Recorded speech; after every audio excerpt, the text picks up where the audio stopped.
Morning mga kaibag. Ayan, nag-mix po ako ng pancake kasi magpapaluto si Dimpy ng kanyang paborito pancake. Nakapag-mix na ako niya ng 1/2 cup water. Nilagyan ko rin siya ng ganito, pang pa-creamy at pang palasa. Tingnan natin kung paano ang lasa niya, okay?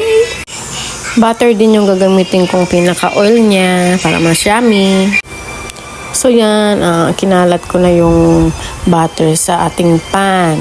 So, hintayin na lang natin medyo uminit ng konti and then gumamit din ako ng heart shaper para mas okay. O, di ba? Ayan na, nilagyan ko na. Wait na lang natin.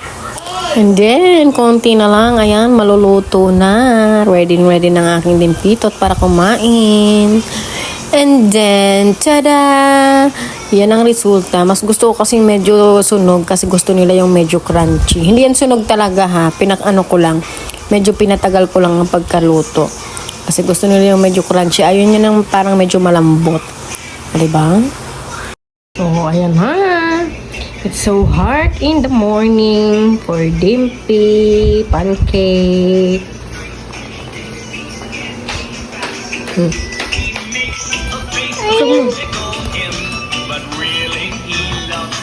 You love my heart pancake? Oh, so guys, eat na.